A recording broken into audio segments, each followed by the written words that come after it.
Thanks again to Carbon Health for being our presenting sponsor. If you're a regular here, you guys know about Carbon Health. I talk about Carbon Health all of the time, and they help with things like COVID, cold and flu testing, antibiotic prescriptions for things like infections, UTIs, STDs. They have primary care services in California and Massachusetts. But if you are new here, and thank you for stopping by the way, and you should also know that they can help with injuries also. Most of their locations have imaging or x-ray machines so they can diagnose strains, sprains, and fractures if you unfortunately become injured. And I know, unfortunately, not everybody will be near one of their 120 locations. I get it, but they do have virtual urgent care services for states like California, New York, Florida, and several others. So thanks once again to Carbon Health. There is a link in the description for them. They're the best. They've been with us for a bit. You should be too. All right, let's get to it. Happy Monday, everybody. Welcome back to The Big Thing with me, Kristian Harloff. Thanks for joining us here today. We're going to talk a little bit about Transformers. It's the #1 movie at the box office, and it just beat out Across the Spider-Verse. So we'll talk about that movie. How's it doing? Expectations. Did it meet it? Did it exceed it? All that. Speaking of Spider-Verse, there's a little short film that they're going to put out with Miles Morales, and we're going to get into that a little bit more. Idris Elba, rumored to be playing the villain in the Rey Star Wars movie coming out in 2025. There's a battle, speaking of box office, there's a battle between Oppenheimer and Barbie. And I don't think anybody would be surprised to know that out of the two of them right now, what do you think? Actually, you know what? I'll say this. What do you think is the lead of what's tracking better to do better that opening weekend? Start thinking about it and put it in the comment section now before we even talk about the story. Very curious about that. Little Tony Gilroy talking about little Tony Gilroy. It's not what I meant. Little news about Tony Gilroy talking about Andor season 2 and the cameos that could potentially show up. Sequels. You got Spider-Man 4. Tom Holland said it looks good. Not a guarantee, but it looks good. And yeah, that's it. It's going to be kind of a shorter show, solo show with me again today. The crew will be back. Don't you worry. And I'm hoping, I keep teasing about that big announcement. I'm hoping that it drops either today or tomorrow. That's my goal. But we're going to get into all that and more on the show today. So the big news here, man, is we're right around the corner from this event. New York, me, Ellis, Double Toasted, Martin, Corey. Brett Sheridan, Jen Sturger, and Kate Mulligan will all be on the bill doing some stand-up, and we hope that you'll join us at the New York Comedy Club. Please get your tickets now, man. TheChristianHarloff.com. I'm going to sell this sucker out. We got to sell New York out. It's my hometown. You're going to be there. Get those tickets, man. If you haven't done it already, hit that button. 100,000 subscribers trying to get it. We're at about 80,000 right now. We hope that you'll join us for that. And that's it. So let's get into it. Let's get into the big thing here today. Oh, it's not it, actually. I'm sorry. I'm sorry to say that. I lied to you. This comic book, I told you about it, the great Wicked Art, who is doing this comic book for Capes and Cowls. And we have this is going to be available to the website members on July 1st. You can also get hard copies, and you can also just get the digital version you want to, even if you're not a member on there. It'll be available on July 1st. So check that out. Also on July 1st, Shoes and Beef. I've told you about Shoes and Beef. They're coming. And they'll be there on the website. So please go and check that out. And if you haven't joined the website, there you go, TheChristianHarloff.com. All right, let's get into it. It is the big thing. It is me. It is you. I'm ready. You're ready. Let's do it.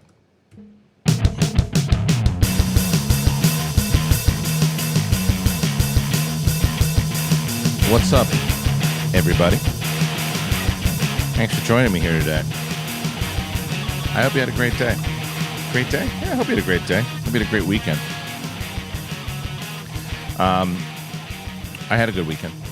Kind of chill out, getting ready for the week that is this week. It's pretty busy. I keep telling you guys, I know that we're doing the this big announcement, and it is one of the reasons that I haven't had the crew on. So people, I mean, I really appreciate how invested people are in the show, because people have their theories and reasons why. I can say that nobody's theory was right as far as why the crew wasn't here and all that for the last week and today, but all will be revealed hopefully. I'm hoping by today, maybe tomorrow. I should know little on. I can't speak today, guys. A little later on today. So I think you guys are going to be pretty excited about it. I'm excited about it, even when we start to reveal a little bit more, because we're going to reveal a lot. But when we reveal all of it, holy moly. and I talked about the live events, about the website.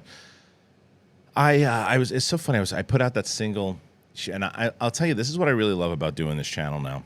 And you guys have noticed it. Like, I wanted to put together a channel and podcast that people were excited to listen to, people who didn't know me, people who knew me, people who knew the crew, didn't know the crew, that you came on, you felt welcomed, you felt you were sitting around with friends, and you felt like it wasn't stuffy, and you felt like it wasn't like, I don't know, like I think I have nothing against people who are like overly prepared for things. I wanted to approach this show as, all right, here's some stories that I found today, and we'll talk about it, and we'll go over it. I'm not going to, and I hope that you guys know this at this point, I'm not doing extensive research and all those types of things on this. I'm not trying to be a movie pundit like back in the day. It's just not what I want to do. I have no interest in it. I want to talk movies to you guys the same way that if we ran into each other and you're like, hey, you know what? I just read this. Really? That's interesting, blah, blah, blah. So we talked about Superman, and I saw some guy who was like, just to let you know, I did one Google search, and inside of that Google search, I found out exactly who so-and-so was and who so-and-so was, and inside of that, they were in this particular movie and in that particular movie, and if you would have just done one piece, sir, one piece of information and research, sir, you would be a movie pundit, but not the movie pundit that you think you are. Fuck off, you're gone. You know, hey, you can have your opinion on it, and you're coming to the wrong channel, brother. You're coming to the wrong channel. That ain't it. That ain't it. You want to hear me goof around, fuck around? I'll tell you, I did more research on how to do an Optimus Prime impression than I did the 3 fucking guys that were nominated for Superman. I don't care. Nominated, up for it. I don't care. I care when I want to see the movie. And I'll see, and I'm very excited for the film, very excited for those gentlemen to see if they get it. I'm not going to go watch Brave and the Bold and all that other shit. I ain't doing it. Well, this guy was in this, and in the 8th grade, he was in some kind of a version of Romeo and Juliet. I don't give a fuck. I'm glad that you do. I'm not taking it away from that you did, but don't come over here saying, oh, this is what you could have done. Fuck off. I'm so happy that you guys do, and nothing, and I'm so, look, I watch other shows because they do that shit. I ain't doing it. Hated doing it back in Collider. Hated doing it on AMC. I ain't a research guy. Roxy is an ace at it. My interviews, I take notes and I have conversations with people. I listen, and that's what I do. Even my interviews, I'd like to have conversations with people. I'll do a couple things beforehand, but I'm not the extensive research guy, guys. Just not. The people who watch this show know that. And if you've been watching long enough, you should know that. If you're brand new and you just found out, oh, this is a new pundit, then I ain't the pundit, guys. That should be my shirt. I ain't no pundit. Certainly not. So, Autobots, roll out. I am Optimus Prime. I've been working on it. That I'm more excited about to do research on. Pissed my wife off. Pass the sour cream. Now. Sorry. Didn't mean to give orders. Decepticons, out! I know, it's Autobots, but today, it's Decepticons. See? I'm working on it. Way more important than trying to find out research on who was in summer stock, or whatever the hell it's called. Give me a break. So, there you go. I don't mind you telling me, hey, by the way, this person was in this. That's cool. Thank you for that. It gives me more information. You're doing the research for me. I don't mind that. Like, I like that. I don't mind, and I don't mind you telling me, hey, by the way, just so you know, I saw this guy in this, and he was great. I love that. That's a conversation I'd have with you. But, oh, this is what you should be doing. This is what you should be doing. No, I should be taking a dump because I ate too much sausage this weekend. That's what I should be doing. Don't tell me. Yeah. Well, doesn't matter. That guy's not on the channel anymore anyway. That's what I love about this channel now. Hide user from channel. Bye-bye. See you later. Go to somebody else's now. Bother them. Whatever. Roll out. Speaking of Transformers, let's do it. All right, this is from comicbookmovie.com. And the great Mark Cassidy, I think. Oh, no, this is Josh Wilding. I don't know Josh. Mike's got something against him, but I don't. Transformers Rise of the Beast was very nearly dethroned by Spider-Man Across the Spider-Verse this weekend But the movie successfully fended off the web slinger. For a moment, it looked like Spider-Man Across the Spider-Verse was going to do a second weekend as number one, but the Autobots were supreme. The Autobots and Maximals managed to overcome the threat by posing the threat posed by the web slinger for a solid $60.5 million debut at the North American box office. That was a slightly higher than expected and a stronger indication that moviegoers weren't deterred by the blockbuster's 53% on Rotten Tomatoes. It also handily beat Across the Spider-Verse $55.4 million haul. It's a better start for Rise of the Beast and its 2018 predecessor, Bumblebee, as that movie opened with a $21.6 million. Really interesting. It's also the best one of Bumblebee. Stronger debut also than last night, which was 44.6. Revenge of the Fallen, all those other ones when they were at the height of heights were higher, obviously. But either way, man, I think this is a good thing for Transformers. Transformers is it's a fun movie. I got a lot of people who saw it that liked it, thought it was fun. Other people who thought it was shit. I didn't think it was shit. I have a buddy who is like a massive Transformers fan and massive Beast Wars fan, and he's like his Star Wars is Transformers. So he was very excited about this movie. He loved Bumblebee. Oh, I got a scathing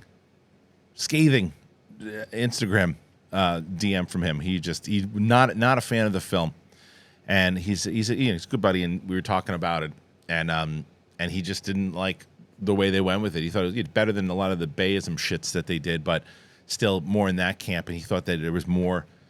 It's an empty movie. There's no doubt about it.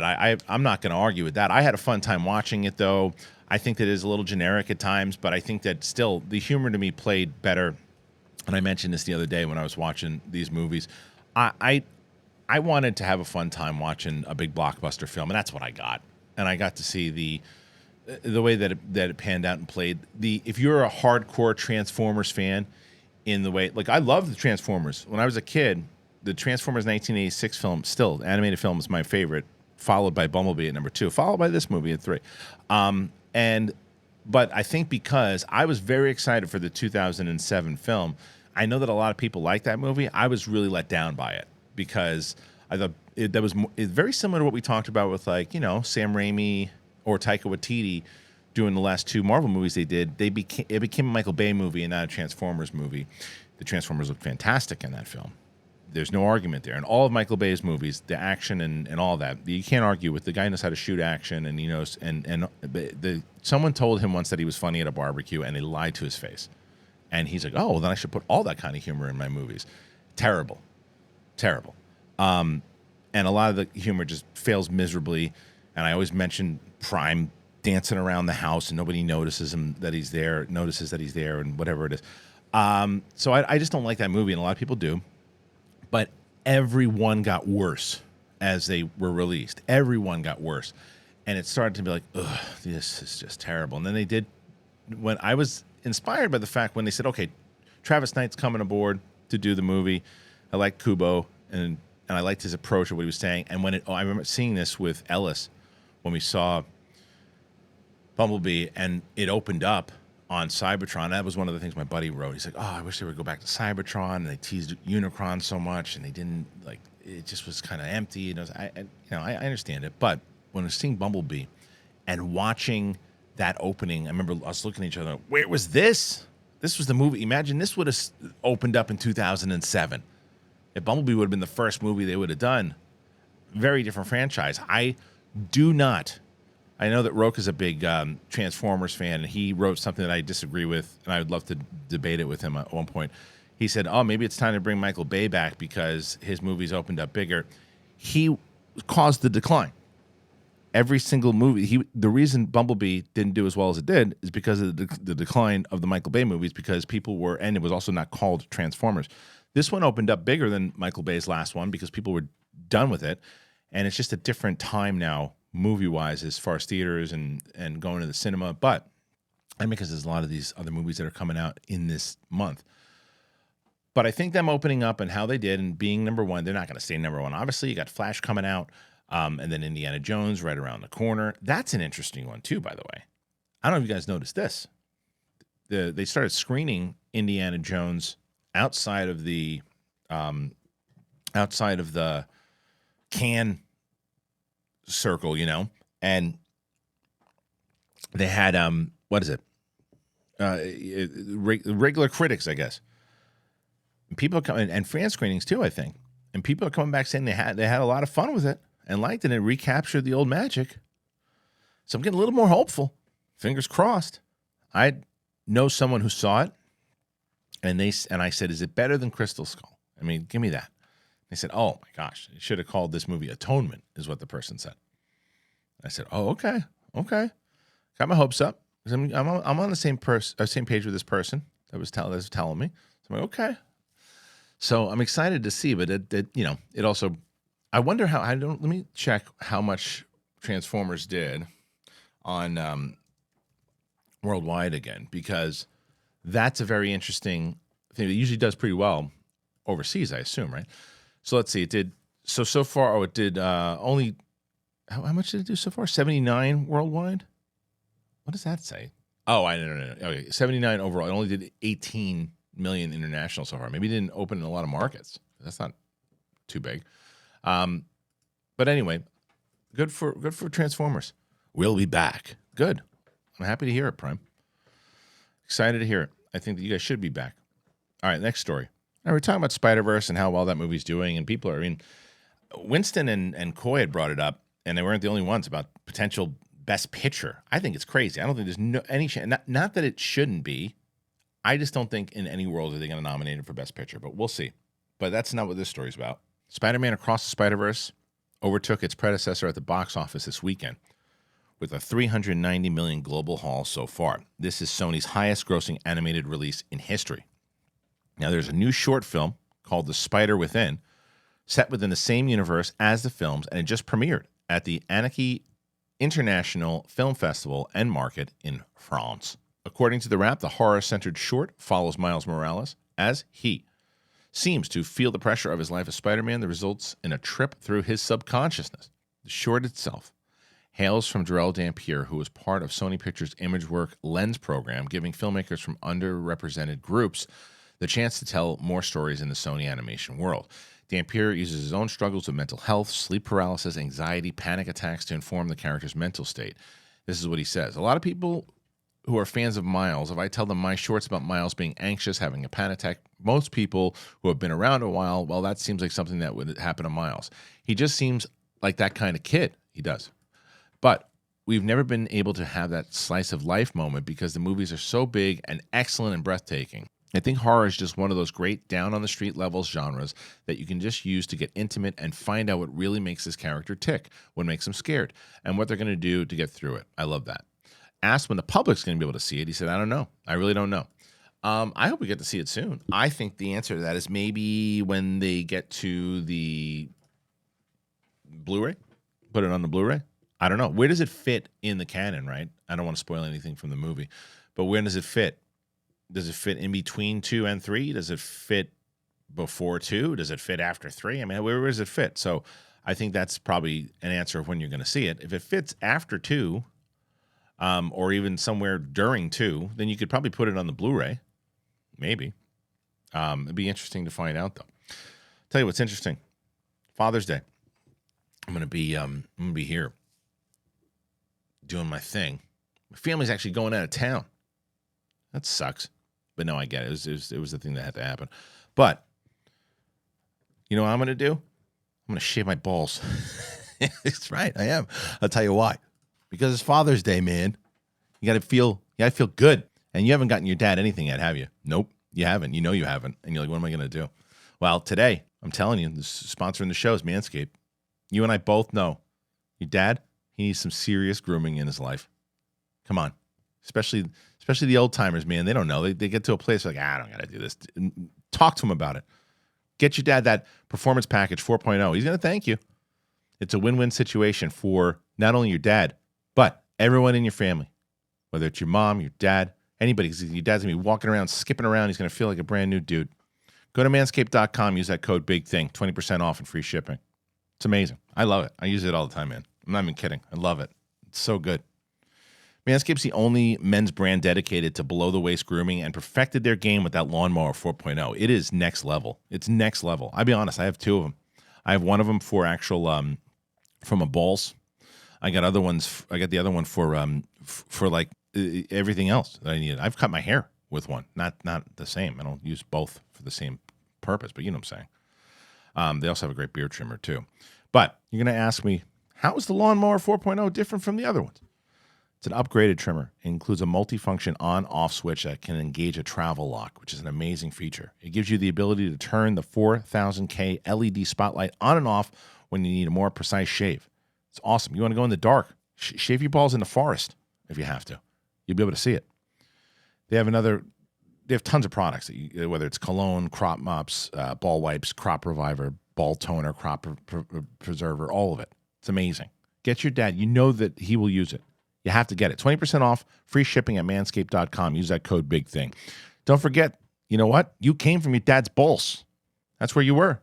And now pay him back by saying, oh, you used to live there. Look at that. They cleaned that place up. Looks good. Manscaped.com. Use that code BIGTHING. I'm telling you, man, you've not tried Manscaped and you've been with me that long. I feel like you don't even know me. I will say this, though. This is one of the things that people ask, and I've talked to you guys about it, too. I talked to the people who help us out and get the ads for us, and I was working with them, and they said that the sponsors really like working with our show because they see people getting it from the links, and that's what happens. That's how people always wonder that, too. I actually had a conversation with somebody recently. How do they track? Well, when you use that code, that lets them know that, oh, your listeners, they believe that you really enjoy our product, so they're going to try it. So that helps the show out. And that will help this show out. I know that some people, well, I want to give a super chat. I want to do this. It's like, hey, and I'll say it too. You want to help me out? You want to help the show out? Help yourself out. Help your dad out. Get Manscaped. Do that. Use that code. Big thing. I'll tell you about a couple sponsors a little later on too. That helps tremendously. And I always put the links in the description so you can click on it and you'll see any one of them that you like and help the show out.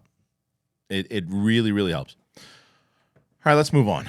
Next one. Let's stay with Spider-Man. So, again, Dark Horizons. Thanks to the likes of the Spider-Verse films and the Insomniac games, a whole generation now sees the character of Miles Morales as a worthy and arguably more interesting successor to Peter Parker as Spider-Man. Audiences also seem fine with the prospect of multiple incarnations of Spider-Man on screen at the same time. However, the live-action films have been focused solely on Peter Parker through 3 incarnations. Spider-Man No Way Home served as a fitting end to not just Tom Holland's trilogy of films, but the past 20 years of Spider-Man movies and Peter's journey.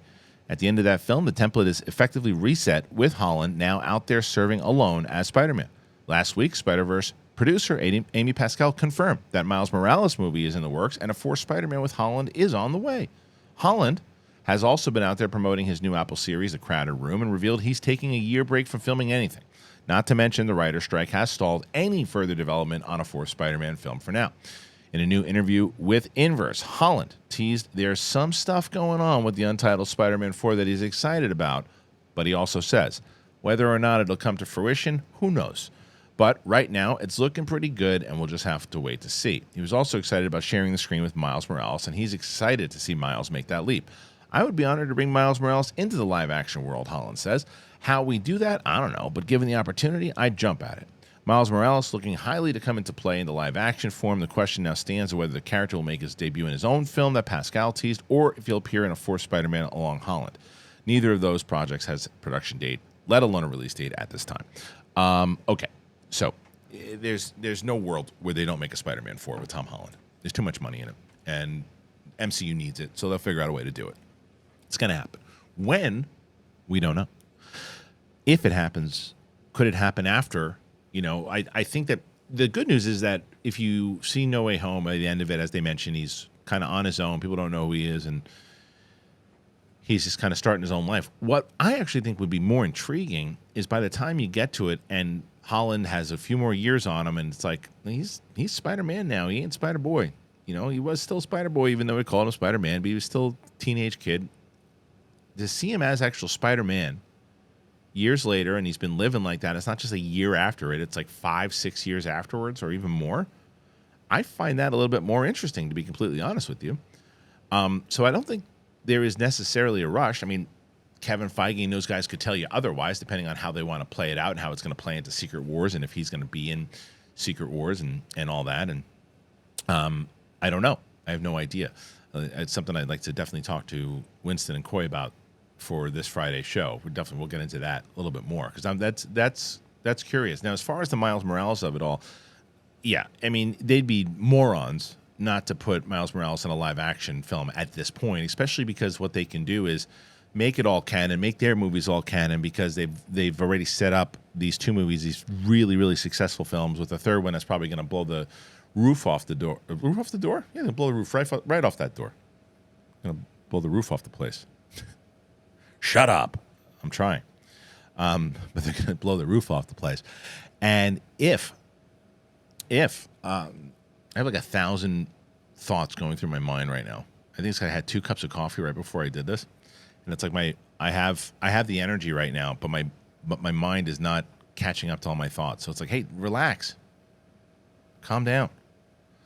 So I'm almost there. But they're gonna obviously make a Miles Morales live action. They should. The movies are doing very, very well. The character is beloved. It was always beloved, so it makes sense. I actually do think it makes sense to introduce him in Spider-Man 4.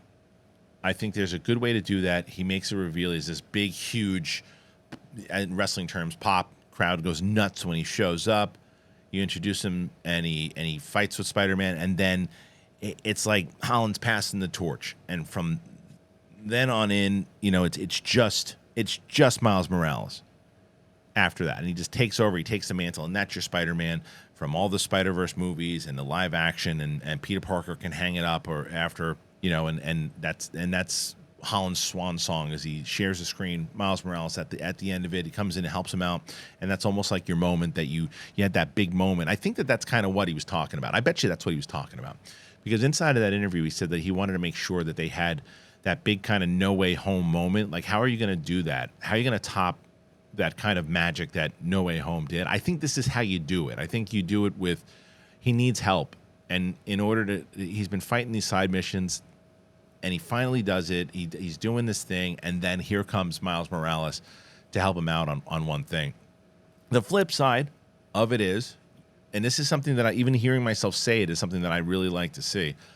I would also like to see just a scaled down version and not a big grand film for Spider-Man 4 of him just kind of doing his thing around New York as Spider-Man. But I guess the MCU is so grand now in general, with the multiverse shit happening and all these aliens and stuff coming in, that I guess you really can't do that.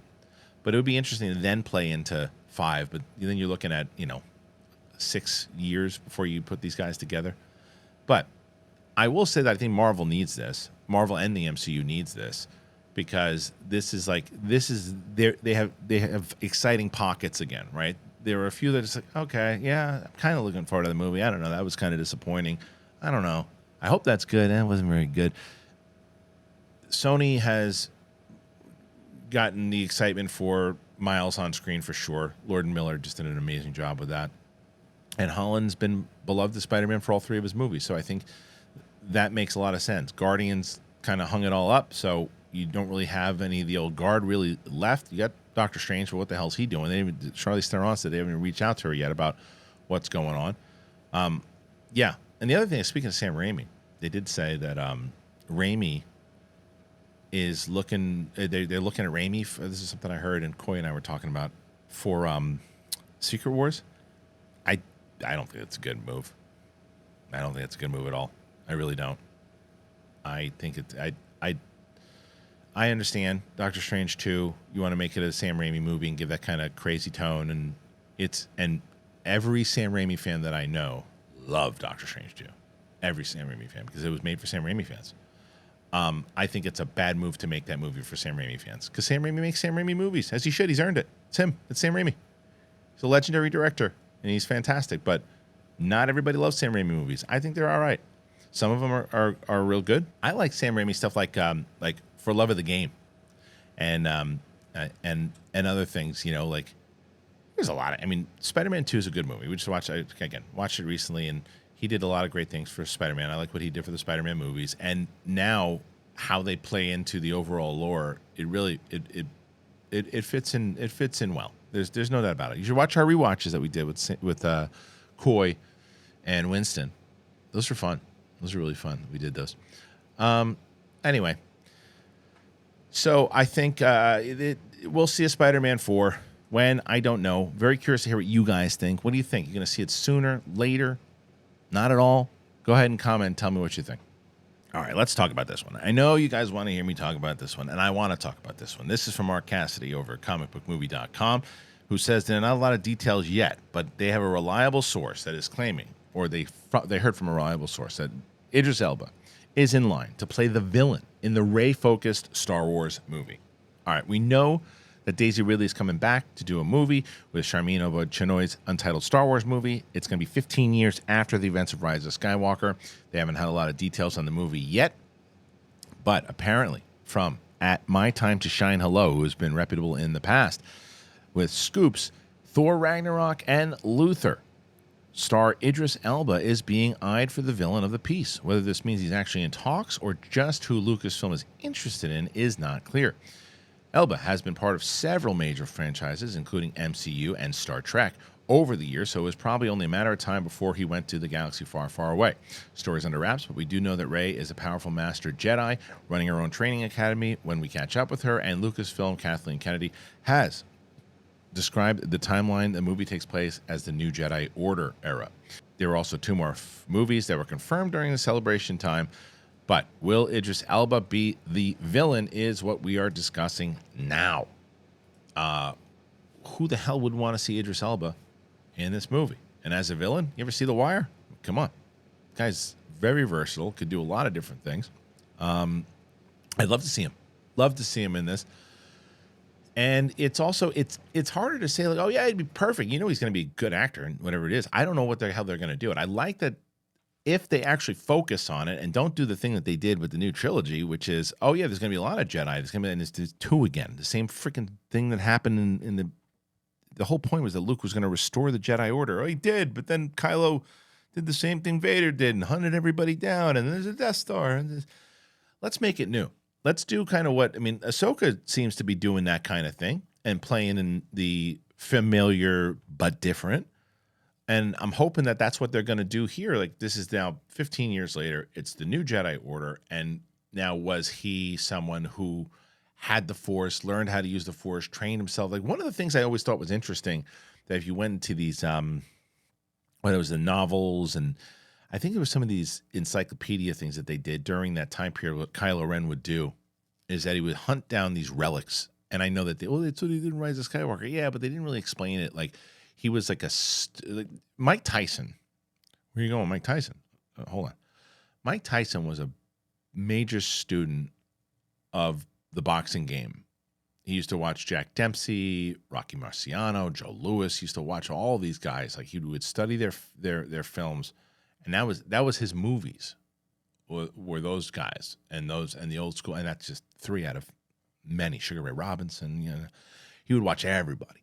And he would learn styles, and he would understand the game, he'd understand the strategy, and he'd understand the history, and he'd understand all of it. He was a student of the game. And obviously when the fame and all that stuff hit him, he's talked about this many times, and that he just kind of wasn't doing that as much anymore, and he just kind of relied on his skill and instinct, and that was it.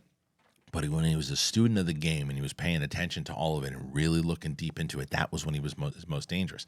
That's what I love to see from somebody like an Idris Elba character in this movie, somebody who has studied the game of the Sith, studied the game of the dark side, studied the game in general, and learned these things, and not in the way they're like, well, Vader, yeah, I've got his mask and I can pick up the vibes, and not the generic stuff. Like, dig deep into it, like really dig deep into it. And you're going to use somebody like an Idris Elba, you could really do that. Or maybe you don't use him as a Force user at all. Maybe he's just kind of like, maybe more like a Thrawn guy. I don't know. But I just don't know how you're going to be able to beat Rey and her new Jedi Order, you know, and it seems like it could just be a one-off, but yeah, I don't think anybody's going to say, Idris Elba, that guy's terrible. I don't think anyone has ever said that, and I don't think they will, unless you're just being a troll of LaRusk. All right, before we move on, I want to tell you guys, very excited, as I've been telling you about with both Mint Mobile and RUMPL. I love both of these companies. I really, really do. But let me tell you about them right now. Mint Mobile. You guys know Mint Mobile. We've been with Mint Mobile for a while. They've been with us for a while. And they're back as a sponsor. And it's so great because you got so many years of all these fine print contracts, and you've gotten ripped off by the big wireless providers. You know that you have. There's always a catch with those companies, because that's even when Mint Mobile first came on, everybody was, yeah, right, $15 a month, sure. What's the catch? There is no catch. There's no catch. The Mint Mobile secret sauce is that they are the first company to sell wireless service online only. That's why they keep popping up in the news. That's why, because companies that try like a shtick, they go away fast. Well, Mint Mobile has not gone anywhere. They're here. They cut out the cost of retail stores, and they pass those sweet savings directly to you. If you hate your phone bill, Mint Mobile offers premium wireless, just $15 a month. Mint Mobile gives you the best rate, whether you're buying one for your family. And at Mint, families start at 2 lines. It's awesome. They all come with unlimited talk and text and high-speed data delivery on the nation's largest 5G network. Get your own new wireless plan, just $15 a month. Get that plan shipped to your door for free. Go to mintmobile.com/thing. mintmobile.com/thing. Cut your wireless bill to $15 a month at mintmobile.com/thing. I'm so glad we're with RUMPL, man. So glad I keep getting DMs and ats and all that stuff. People telling me, you were right. I love RUMPL.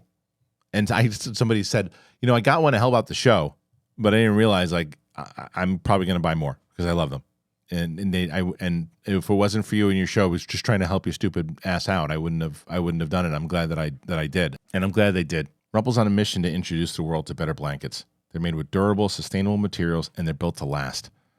They recycle over 5 million plastic water bottles a year. They are B Corp certified, climate neutral, and they donate 1% of all their sales to environmental causes. I love these blankets because they don't fall apart. You can take them to a soccer field and sit on them there. You can take them camping, and then they have blankets you can just curl up on your couch and watch movies and TV with. I have a bunch of them that I do all that stuff with. They have over 135 unique designs, and there's a blanket for everybody. Yeah, they're not just for outdoors; they're everywhere. You can do it for everything.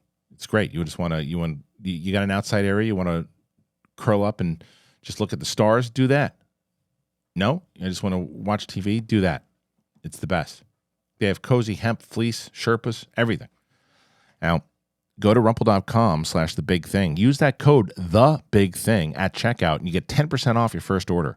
Rumple.com/thebigthing. Use that code THEBIGTHING. I'm telling you, like I said, when I've been telling myself this is what I need to do with you guys, right? Like I had this conversation with a friend over. My daughter just graduated from 5th grade, and we had like a little get together, and I was talking to one of the dads, and he was curious about what I do, the business, and all that, and like how sponsors work, and I said to him, I was like, yeah, they'll come to me and they'll say, so and so is interested in being part of the show and sponsoring the show. Do you want it? And I have to go through it and look at it and go, do I think that the audience will like this? Do I think the audience will like it? Because, yeah, you can just say, sure, that's fine, great, yeah, sign them up. Because there's 2 reasons for this. This is the conversation I was having with this guy. I was like, I've always been upfront with the audience. I've always told the audience, and I was like, well, what do I really start to tell the audience, kind of the intricate workings of how this stuff really works? Some people do, some people don't. And I was like, okay, so there are sometimes you could just go in and go, okay, well, whatever it is, a freaking water bottle wants to come in and sponsor the show. Okay, water bottle. Well, come on in.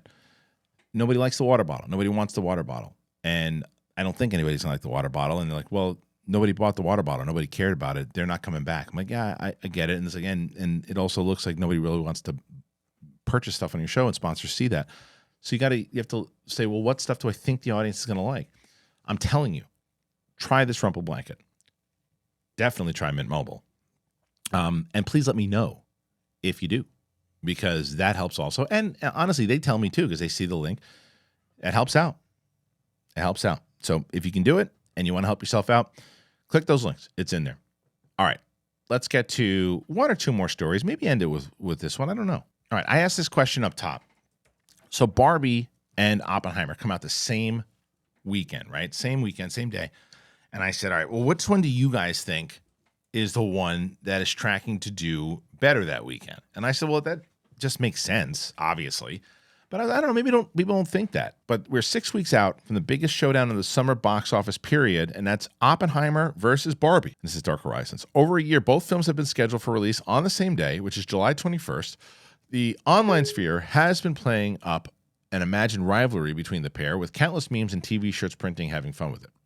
So there's Barbie with the party scene, then there's the rated R biopic of the physicist who makes the atom bomb, going to make one of the most interesting face-off this year.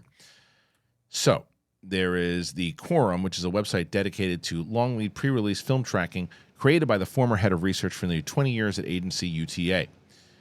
So the newest report says that they are citing that projecting a 45 to 55 million opening for Barbie versus Oppenheimer, which is on track for a 30 to 35 million debut. Both films have a budget of around 100 million. The main issue for Oppenheimer seems to be awareness or lack thereof. Even 6 weeks out, and multiple trailers have been released over the past year, the site says awareness of the film is low at 24% compared to 53% for Barbie. All right, there's this to me. I don't know. This to me is a no duh because of what they said at the end. I'm not talking about interest. I'm talking about marketing, and I'm talking about rating. Rated R versus PG-13 plus what has more of a wide appeal to mass audiences. I mean, it's Barbie, right? Nobody thought that. I shouldn't say nobody, but when I asked that question in the beginning, did you write Oppenheimer or did you write Barbie? And if you wrote Oppenheimer, did you write it because that's what you want to see the most? And did you write that because you think like, oh, well, everybody wants to see a Nolan movie? I think Oppenheimer is going to be one of the best movies of the year. I think it's going to be fantastic. I mean, to me, it's always an event, but not everybody knows about it. Like my wife is aware of Barbie. She's not aware of Oppenheimer. No way. I mean, I'll tell her once it comes out, like, oh, Nolan's got a new movie. We should check it out. And she'll watch it. But she's aware of Barbie. It's been everywhere. It's been everywhere. My 5-year-old, who probably won't see that movie, is aware of it because Barbie has that IP and has that name. And because it's getting, and the trailers have been really good, and the buzz is really good, and the stars are, I mean, like, Cillian Murphy's a fantastic actor, but no one's going to argue that he's a bigger star than Ryan Gosling and Margot Robbie. That has everything going for it as far as awareness. So that doesn't surprise me at all. I do think that Oppenheimer needs to step it up a little bit. I do think word of mouth will help it once it kicks some ass, but it'll hit that. It's not going to be a failure. It's not going to beat Barbie though. Barbie could have real legs if it's as good as everyone says it is. And I really like Greta Gerwig. So yeah, I'm more interested in what you guys wrote. I'm more interested to see if you picked Oppenheimer, why you did, and if you think that if the tracking is wrong. And I'd love to hear the conversation for sure. But yeah, I'm not surprised by that. I'm not surprised by it at all. I'm looking forward to both of them. Can't wait to see both of them. Absolutely be seeing both of them and excited for both of them. They've kind of both popped up as Oppenheimer was always going to be a movie that I really wanted to see because I'll see anything Nolan does. And I feel, Greta Gerwig has done 2 movies. Was it Lady Bird and Little Women? Is that right? I think so. Either way, she's great. She's a really good director, and she gets it. So I'm excited to see what they do with this one. I heard that from what they said, I missed the CinemaCon stuff that they showed, but apparently it's really, really good, the scene that they showed. Anyway, okay, I want to get your thoughts on it. Let's do this for the last one. All right, this one's coming in from Dark Horizons. Ahsoka is ready for an August debut. Skeleton Crew is done, ready for release this year. Acolyte wrapped filming. There's a lot of TV stuff for Star Wars coming out in the next year. There is one still in the works, and that's Andor Season 2. Andor Season 2 began shooting its second season in November and was originally slated to keep filming through August, but Gilroy has stepped away and last month reportedly hasn't visited the show's set since the strike began. Considered the best live-action Star Wars series of the recent era by critics, the series is designed from the get-go as the 2-season and done tale, meaning the second season of 12 episodes is going to be the last. Now, this is what Gilroy said to EW when he was talking about more Rogue One characters that are going to pop up in the narrative along with the fans of the lore. And this is what he says. Of course. Yeah, yes. The answer is yes. Gilroy says. There are some that are inevitable. There are some that are surprising. There are some that we probably can't get for various reasons, but you kind of know who's in the stew there. You certainly know who's going to be on Yavin 4. Cassian and Mon Mothma have a scene together in Rogue One. So, yeah, and the calendar's inevitable. In some ways, for the people in this convention, for the people who really know these 5 years, there are some big events on the calendar we're going to have to pay attention to, and we will. Of those confirmed to show up, Alan Tudyk's K2SO and Saw Gerrera are both expected to show up, but Jyn Erso won't be, according to the actress herself. I think that makes sense. I think that makes a lot of sense. I think that, for Jyn Erso to be in there at that time, like, why? I think it makes more sense to have her show up at Rogue One. It's more impactful, meeting the character for the first time in that movie. It's her movie. So that makes sense that she wouldn't be in it. As far as who, I mean, I think that Ben Mendelsohn will definitely be in it as Krennic. I think you might see Mikkelsen show up. Could be interesting as well. That leads into some stuff. I think that it would be, at that time, you could have Thrawn, right? At that time, yeah, Thrawn could be in it. Thrawn could be in it at that time. So that would be interesting if they could put Thrawn in there. Why not? I just don't know if the Filoni verse will and Favreau verse will connect with Gilroy's at all. I'd like to see it, but I don't know. And maybe there's a young Han Solo in there if they de-age him. Maybe there's a Tarkin in there. It seemed like they were trying to get away from the de-aging thing. I hope that they don't, because they were. Let me rephrase that. I hope they go back to deep faking, because from what I did hear about the Indiana Jones thing, that it was noticeable a few times that it was. The de-aging looked good, but it was Indy's voice. It was Harrison Ford's older voice, and that was one of my things with like James Earl Jones, which wasn't even a deep fake or a de-age. It was just in the Vader costume. It was just noticeable. So they're using these new AI programs of voices. They're going to have to figure all this stuff out. But yeah, I think this is. I think everybody kind of knew that. I don't think it's going to be a cameo soup for just to be. I'm just very curious on how the K2SO thing's going to play.